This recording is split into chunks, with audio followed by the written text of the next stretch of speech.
So you're making the move to Denver? Awesome. But hold on, before we start looking at homes, we're gonna wanna make sure we're prepared for these 5 red flags when shopping for a home in the Denver metro area. Because trust me, the last thing you're gonna wanna do is find an absolutely wonderful neighborhood, pick a house that turns out to be a money pit that makes you regret moving in the first place. Guys, welcome back to the channel. I'm Tim Kampmann, your host for Everything Denver, Colorado, where we talk about all things Denver real estate. Please download my free relocation guide if you are thinking of a move to Denver. Free resource for you, give you some information about different things to do around the city, our median price points, and some of the favorite neighborhoods around Denver. And also, if you're thinking of a move here, don't be afraid to reach out, call, text, or email. I love helping people relocate from wherever you are in the country, or if you're local and you're just looking for a change of pace and lifestyle, I got your back on all things Denver real estate.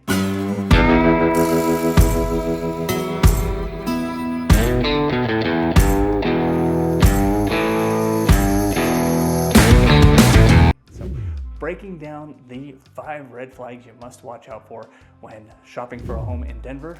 First one, foundation issues. So you might know that Denver is known for its mountain views, beautiful outdoor living spaces, but one thing that not a lot of people talk about is the expansive soil. In certain parts of the metro area, we do have kind of finicky soil that has a lot of bentonite in it, and this makes for unstable soil in these particular pockets. Now, generally, these are a little bit more common to find on the west end of town, but that doesn't mean that the west end of town is wrought with foundation issues. You can even have entire neighborhoods that are solid, fine, no issues whatsoever, and then one house in the neighborhood could have a foundation issue because of bentonite and because of improper soil grading. And a foundation issue in Denver can really get expensive very quick. On the low end for a foundation issue, if it's a very minor repair, you're looking at least $30,000, and I've seen quotes go into the multiple 6 figures, $150,000, $200,000 to fix a foundation issue. So it can be a real headache, hassle, and expensive fix if you are thinking of a move here and you overlook that part of the inspection. So some things to look for before you even make an offer on a house. If you're out and touring it, obviously we all know the big ones. If the house is shifting to one side or the other, or it looks like it's just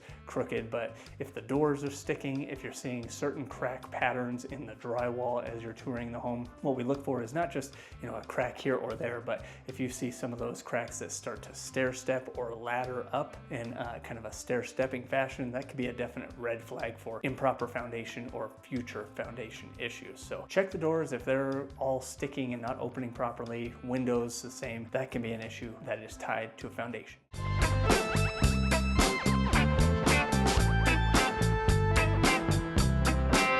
Okay, red flag number 2, and luckily we've gotten a little bit better about pointing this out on the forefront so you don't get under contract on a home and then find out that the HOA is nuts and they are too expensive and you're not getting your money's worth. HOA dues have gone up a lot in the last 3 to 5 years. Mainly that's due to a lot of insurance concerns and claims being much more expensive to file, and insurance companies charging more to replace roofs on condo complexes or townhome complexes. But you gotta really be careful on some of these HOAs. Some of them are very professionally run. They do a good job managing the maintenance of the structures. They're managing the maintenance of the lawn care and the property, and they're making sure that the parking lots are paved if you're coming into like a shared space. But some of these HOAs are not properly run, and they've even lost their ability to get mortgages on them with FHA or VA financing. So if you're a first-time home buyer and you are looking at using an FHA loan, or you're a veteran and looking to use your military benefits, some of these HOAs have been so poorly managed and run that the VA will not fund loans or guaranteed loans on these certain types of properties. So definitely something to be careful of. And if you are looking specifically for condos, townhomes, or some sort of shared wall living space, definitely want to make sure that the HOAs are properly run and that they have enough in reserves to handle any capital expenses. Things like roof repair, siding repair, windows, other repairs to the maintenance. Now, generally, when I'm touring properties, you can tell if one is well managed or not. If you get to the property complex and it's overgrown with weeds, or the snow has not been shoveled and parking lots are in disarray, or the road into the complex is filled with potholes and not very well maintained, you can probably tell that the HOA has not been managing the funds right, or maybe they've not been charging enough to make those repairs over time and not managing the funds properly. So those are different red flags to see before you move into these neighborhoods. But another one, if you're in a single family neighborhood where they don't control the insurance on your house, you gotta make sure that you're okay with the bylaws and the covenants of that neighborhood. You want to park a truck in your driveway? Some places don't allow that. You want to have street parking for your guests? And if you have somebody come and visit and they're going to stay with you overnight and have street parking during those overnight hours, some HOAs prohibit that. So they can be very restrictive and controlling in some cases. And that's why a lot of people, when they're shopping, especially for their first home, look for something that's in a non-HOA neighborhood. They want something where they have a little bit more freedom. They're not going to be told what to do, when to paint their house, what color to paint their house, when they can take their dog out. Okay, that's an exaggeration, but you get my point.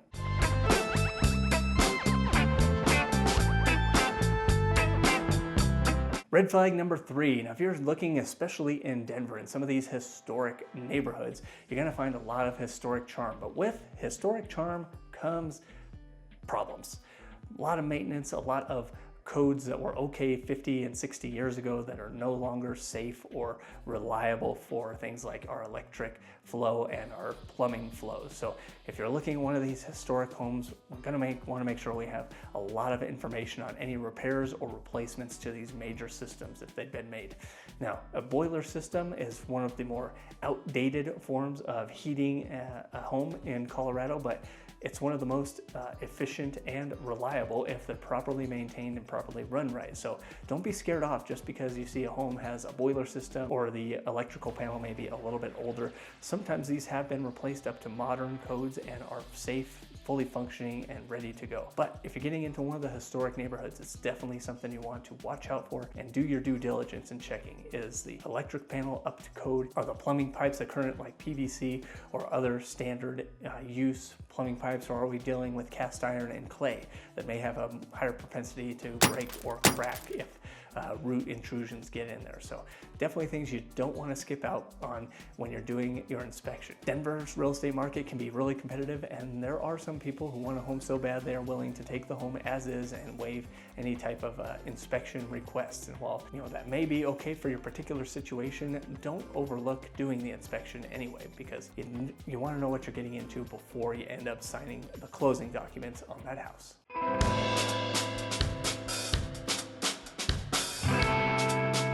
And red flag number 4, the hidden cost of mountain living. Now, if you're thinking of making a move to the foothills or mountains, this can be a great option for a lot of people who want more serene surroundings. They want mountain views. They want a little bit more distance from their neighbors, but it comes at a cost. And I'm not just talking the cost of the home or the price tag of the home. There's a lot of other hidden costs that you have to consider before making a move up into the mountains. Things like well, septic, insurance costs, fire mitigation costs. All these things tied in are going to make mountain living a little bit more expensive than you may have first anticipated. So starting off with just our insurance costs in the mountains. Colorado is kind of known for having wildfire season, especially during the very dry months of summer when things really dry out and it's very hot, 80, 90 degree days. Fire risk is a big possibility here. And as a result of that, you're going to pay more in insurance costs going forward. And some ways to mitigate some of that insurance cost, or to even get your home to be insurable, is clearing out some of that dead debris and some of the trees that are really close to your home. Generally, if you're purchasing a mountain home and it's a little bit more unique of a property, it's always good to have the insurance rep actually come out and point out any things that they may need to address before purchasing the home. Mountain home insurance can be very challenging to get nowadays just because the premiums are so expensive, and some insurance companies are pulling out of insuring homes in the mountains altogether. So you definitely want someone in your corner that knows the insurance market and knows the real estate market up in these areas to guide you through the process. Some other things to consider if you are thinking of buying a mountain home, not only those fire dangers and insurance dangers, but your commute is definitely going to be a bit longer if you have to commute into Boulder or Denver, or even want something on the western suburbs, because we do get more snow in these areas. So where we might get 5 or 6 inches here in the Denver metro on a given weekend when we have a snowstorm, expect probably a foot to a foot and a half of snow in the high country, places like Morrison and Evergreen. You can definitely anticipate a lot more snow, and as a result, longer commute times. And your other concern with mountain living is your well and septic. So a lot of homes in the mountains are going to be on a well, so that is going to come with its own maintenance and water testing to make sure the water stays pure and safe, and you're going to have to deal with septic systems. Now, a challenge I found a little bit with some of the mountain homes and septic systems are that the septic system is not always able to be put significantly below the home, depending on where the home is built, on the side of a mountain, or how the land is laid out. Oftentimes, they do have to include what's called a sewer pump to expel the waste out of the home and into the septic tank. So definitely something to watch for if you are thinking of buying a mountain home is that pump properly working? Has there been any issues with it? Because last thing you want is sewage backing up back into the house.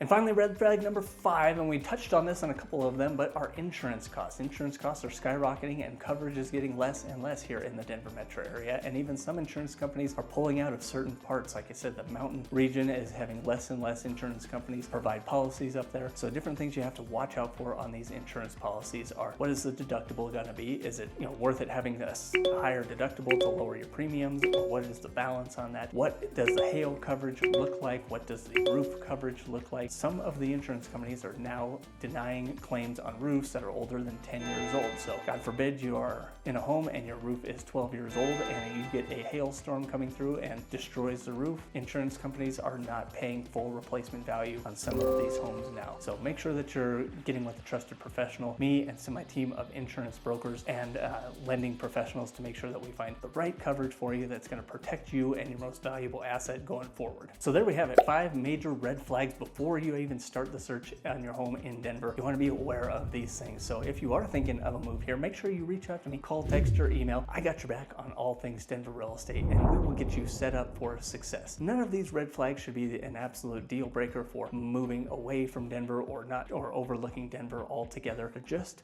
precautions that you want to take to make sure that we find the right home in the right neighborhood that's going to be the best value for you and your family going forward. So thank you guys for watching. Be sure to subscribe to the channel while you're here, and we'll see you on the next video.